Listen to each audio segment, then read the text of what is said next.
couple days ago, we took a look at the Misen nonstick skillet. And they were kind enough to send us their knives. So they sent us a chef's knife and a paring knife. Now, Misen has sort of blown up in the home cooking world because they brought out a knife that people absolutely loved. And so they launched a Kickstarter to do Knife 2.0, and they raised over $1 million.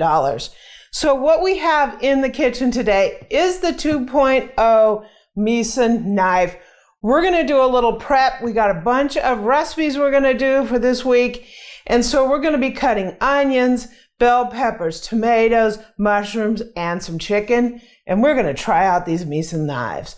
So join me. Let's do a little prep and take a look at how these knives perform.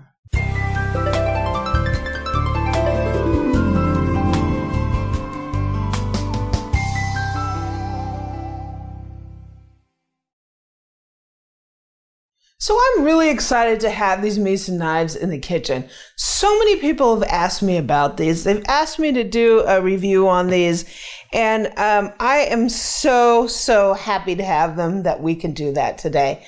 I just want to take this opportunity to thank Misen for sending these. I will put links down in the description to these knives. Oops, it's popping out. And you'll be able to see all about their Kickstarter and all about the company. Pretty much, they keep their prices, you know, in line, popularly priced, but they're actually using really high quality materials. So that's why people love this knife. It is a really nice price, and it's a really high built at this kind of standard up there, right? So let's take a look at what we have. So we have the chef's knife, and this is Better Tools for Better Cooking. So the name Misen came from the word mise en place, right? It means to put everything in their place. And one of the things I always tell people when they're cooking is do all your chopping in advance. That way when you're at the pan, you're ready to go. You're not fussing around finding your ingredients, prepping them while other things are cooking away and then overcooking. It's a way to organize yourself so your cooking is a lot more efficient. So yeah, let's take a look at this. So this is made out of Japanese steel. So that's fantastic. And wow. So I really like the minimalist kind of packaging. Sometimes you get knives that are budget friendly and they're in these big plastic, like, what are those things called? Like clamshell things. They're impossible to open up. I love knives when they come in great packaging that's easy to use. And I really like the sort of minimalist look of this packaging. So, wow. Okay, there's our knife. And this just gives you some tips on how to use your knife. So you definitely want a hand washer. You don't want to put good knives in the dishwasher. And it shows you how to do your pinch grip. So this is great if you're just beginning into cooking and you're just learning your knife cut. So look at our knife. That is sweet. Number one, I kind of like that color of the handle. The handle is, I just like that. That is sweet. Look at that. Awesome. So I can tell you just like from the unboxing experience, the knife is beautiful. So let's take a look at this baby. Sweet. Here's our knife. And so my initial thoughts, let's see, let's get the other knife out and I'll tell you my initial thoughts on here. So this is the paring knife, same really nice packaging. Sweet. Really nice paring knife. Really nice. I actually really like the grip on this. So let's look at my first initial thoughts of this knife before we start to use them. So one of the things I can tell you compared to a lot of other knives is this sort of has like a French chef's knife feel to it. It's a little narrower in this range than some of the like traditional chef knives that I'm used to.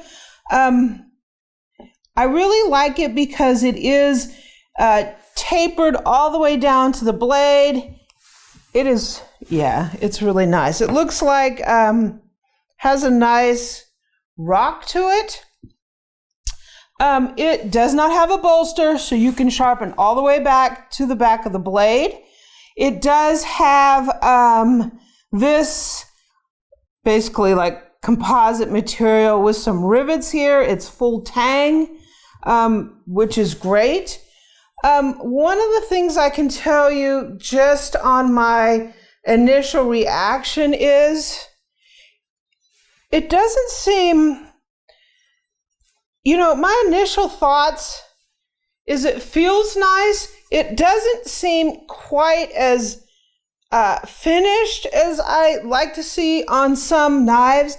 I think there's a little bit of some gaps between the handle and the metal, like right here. I can kind of feel this is not like totally smooth in here. There's a little bit of gap in there, which is, you know, I don't know. I don't think the finishing is quite there. It's a little, I wouldn't say sharp, but it's kind of squared off here. Not quite the finishing, you know, that I've seen on some other knives, but this does have really, really high end materials in it. So let me wash the knife up. I'm going to get a cutting board and we're going to start cutting some stuff to see how this knife is. So no knife test is complete without the tomato test, right? So we have 2 tomatoes here, and let's see what we got going here. We do an initial cut on the top of this tomato just to see the sharpness.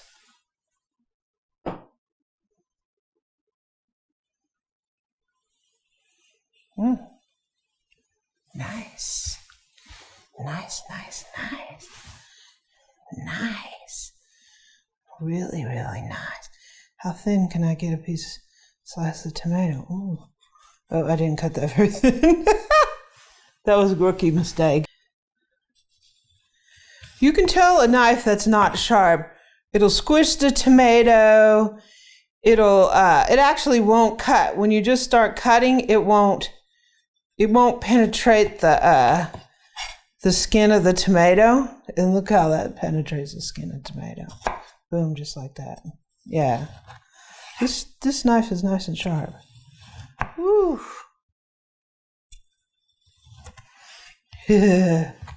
Out of the bark sharpness is nice.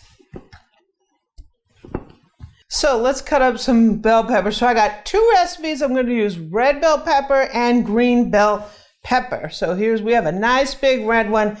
These are actually the leftovers out from Eric's container garden. Wow. That was pretty good. I got a little water in it because I washed it. Wow. I got a lot of water in this. When I washed it, I got a lot of water in it. So this is a really smooth knife. Okay, I rinsed it off again, so I rinsed the inside. So let's see. One of the things I can tell you is I really like the grip on it, and it's a really smooth knife. Yeah. I do feel like it's a little different than what I'm used to because the blade profile is a little narrower here. And so it's not quite the same feel that I get in a traditional chef's knife, but I do like it. I see why this knife, people just like went crazy over it. When this knife first came out, it got some amazing reviews from some amazing people. And people just kind of went crazy over it. So this is another pepper out of Big Bertha. It's a Big Bertha out of Farmer Ebu's garden. Wow, yeah. I see why people like this knife.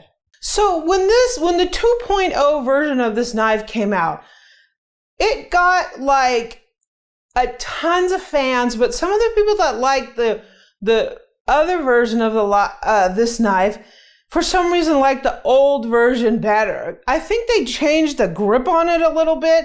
I've never used the 1.0 version of this knife, but I can tell you I wouldn't be like afraid to get one of these because so many people praise the 1.0, because the 2.0 it's really nice. I think one of the big problems people had with the 1.0 version is the handle was a little farther forward maybe, and it was lower. So people were having knuckle clearance issues with it. But I don't have any of that with this knife. Wow, this bell pepper just caught me in the throat. Yeah, it's definitely different kind of feel. I want that a little bit thinner. From, I'm kind of used to a little bit of bulkier blade on a chef's knife. This feels more like a French style knife to me. Whoops, I still have one more to cut. But it's still, it's really nice.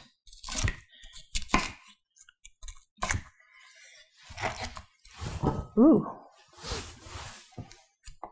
I'm not going to tell you what I'm making out of this. Keep you guessing. Nice.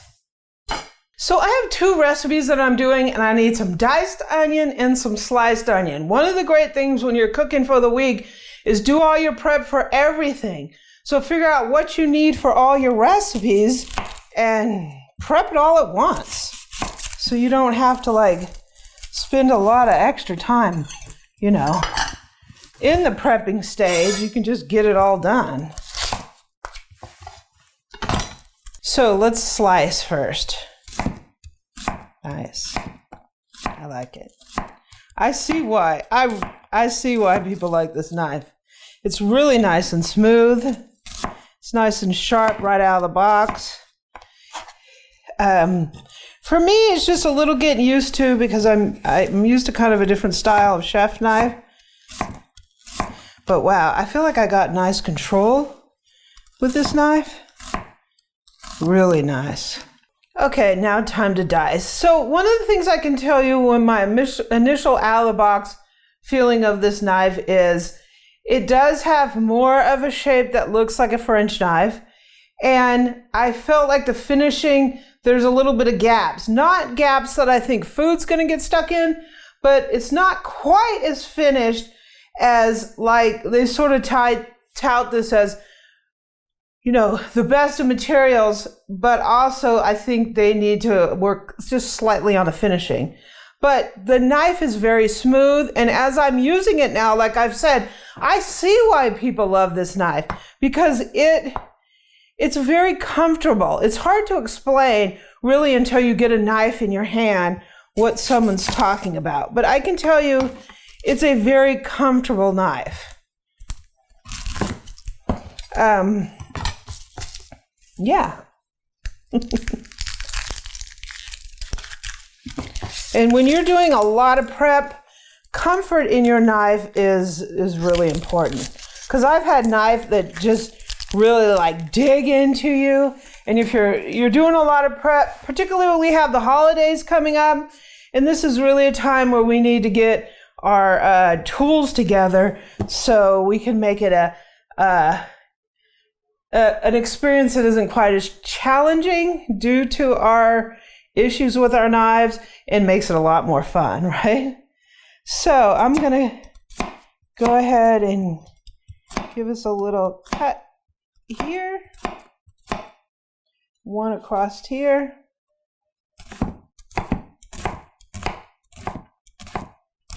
This is not a huge onion. Really nice. Really, really comfortable. I keep saying that. You can say, like, every time I use a new knife or a new product or something like that, and I can boil it down to one word, how I feel about something, I would say This two words, smooth and comfortable.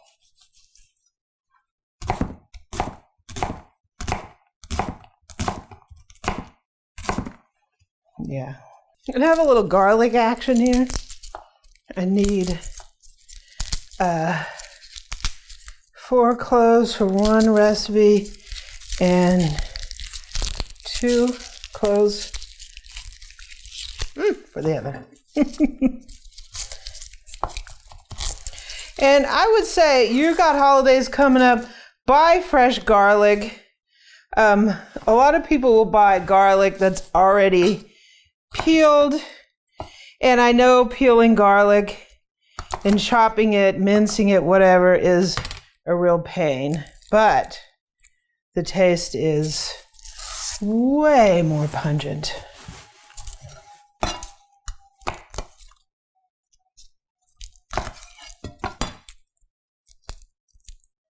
Okay, so let's give this a little bit of a mince. Mince, mince, mince, mince. Yay.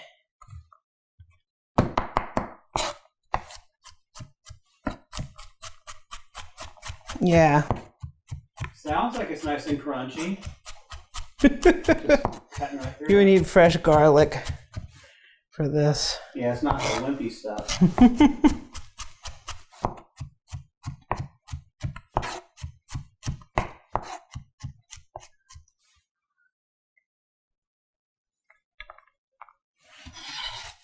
Sweet. Nice. So I have some fresh thyme here. This is an easy job to cut this. It just, thyme takes time to strip all these off the stems. It was good, much fresh. That was harvested like 15 minutes ago. Yeah, Eric cut this out in our container garden, and it is strong. That's English thyme. Okay, so here's our thyme. And yeah, I think slightly for me, it just takes a little getting used to the narrower blade profile.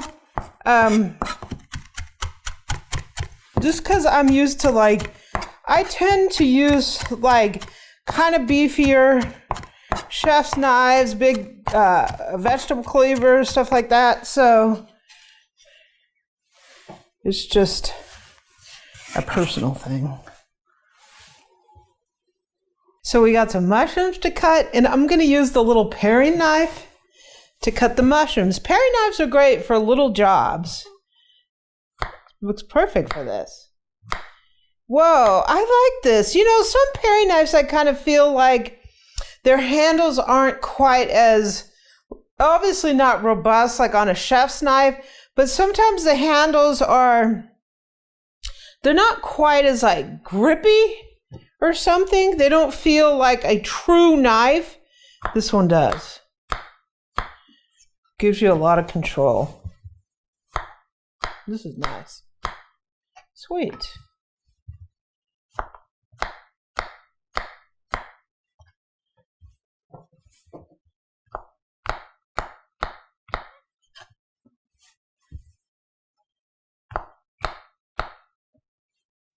Look at that, I'm getting through these. Quick like.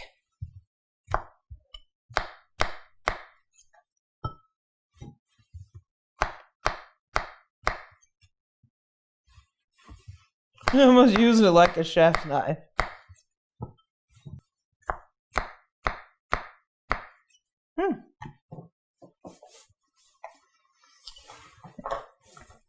So I just have a little orange here. And let's see if we can slice, get some, sweet. Let's get some little orange sections. Just going to cut down the orange this way. Nice. This is a really nice paring knife, I will say. It's one of the better ones that I've used.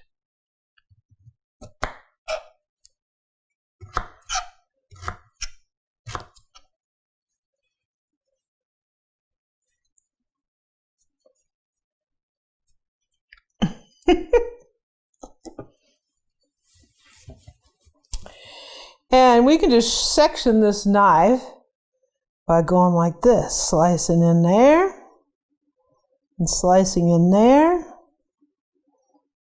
You have a section. I got a little pith on here. Section there, section there. You can use these on a salad.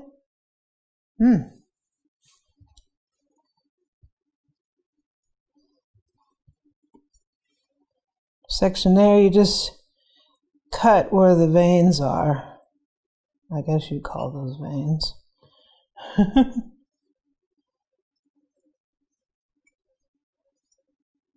Get little orange sections. See that?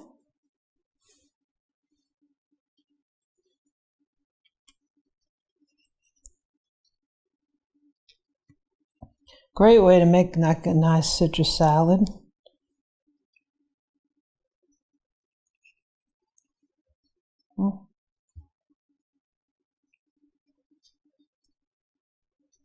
Not a professional orange segmenter. It's good enough, right?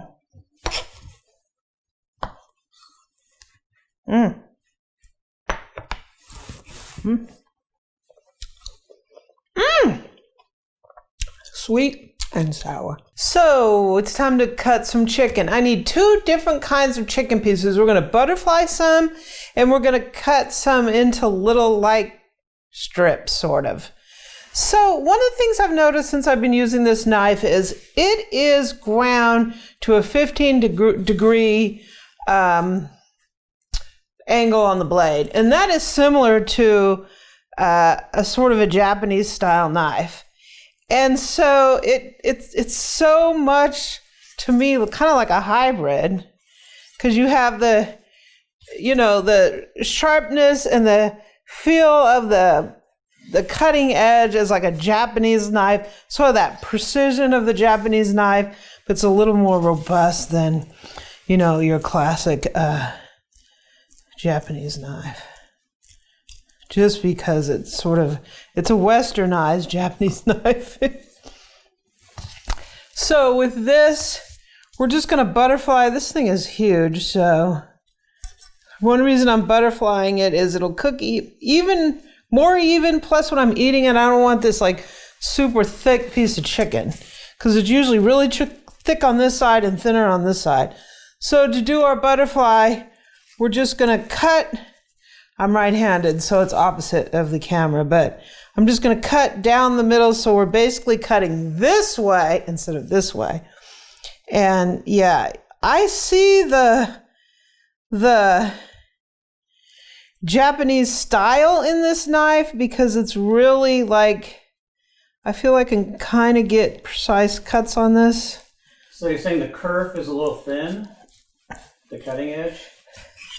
Yeah, it's a little thinner than what I'm used to on kind of a chef's knife, just because of the angle of it. And it's like, it makes that sound, like that whoosh sound. You hear that? Yeah, I hear it. I hear you cutting something. Yeah. Sort of has that sound. I think these chicken breasts were mislabeled. I think they're turkey breasts. They're pretty huge. So we're going to go ahead and butterfly. I am not an expert butterflyer. So sometimes as I'm butterflying, I have to like sort of correct my cut so it doesn't end up perfect.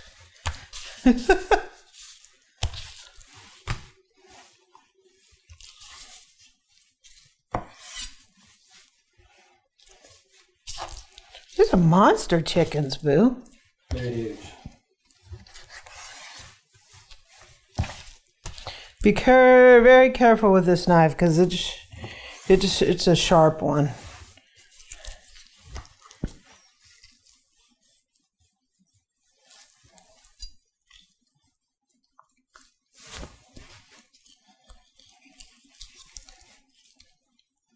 There I go, having to correct my butterfly again.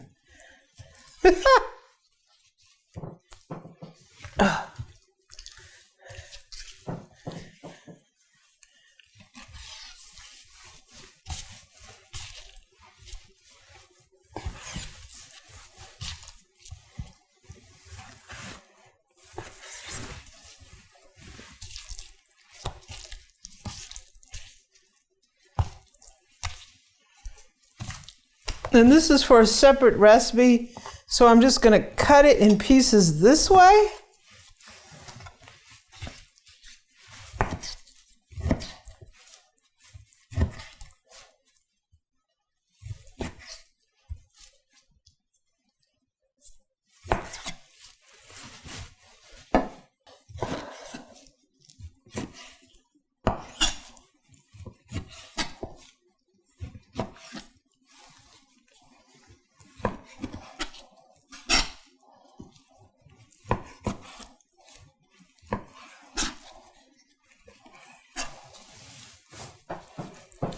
And I don't know, for what I'm using this for, I kind of want it like thinner, like that. Probably will depend on the piece.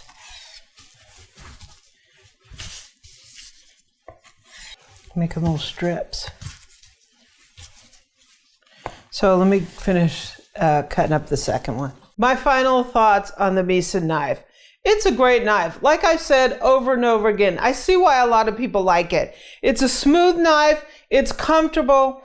The only issues I have with it is it's not quite finished as well as I want to. And I feel like it may have put a little rubbing on my fingers a little bit more than some other knives. My personal style is I'm used to knives that are a little wider profile. So I have to just get used to that. That's just my personal, what I'm used to using. One of the things that I found is there's not quite as much scoopability when you have this profile of a knife. Like sometimes when I chop, I want to scoop on to the knife. And when you have a little wider profile, you have a little bit more scoopability than you do on this knife. But it is a fantastic knife. It is ground to a 15-degree angle, so it's similar to a Japanese knife, and it's razor sharp right out of the box. So I really feel like it is sort of a Western style knife, while I'm using it, I feel like I have that Japanese knife experience with it. So I give this a buy. At $65, I think it's a great price for a really nice knife. Once again, thank you, Misen, for sending these knives. We're really going to enjoy them. If you like this video, subscribe below and join my journey to become a better cook. Don't forget to hit that notification bell so you will learn of our latest uploads. Also, come on and visit me in my Facebook group, facebook.com/groups/Amy Learns to Cook. And you can also catch me on my website with all my recipes, amylearnstocook.com. Social media, you can catch me at Pinterest and Twitter at Amy Learns to Cook. And on Instagram, I'm at Cooking with Amy. So we got a lot of stuff to cook up. Let's get to it.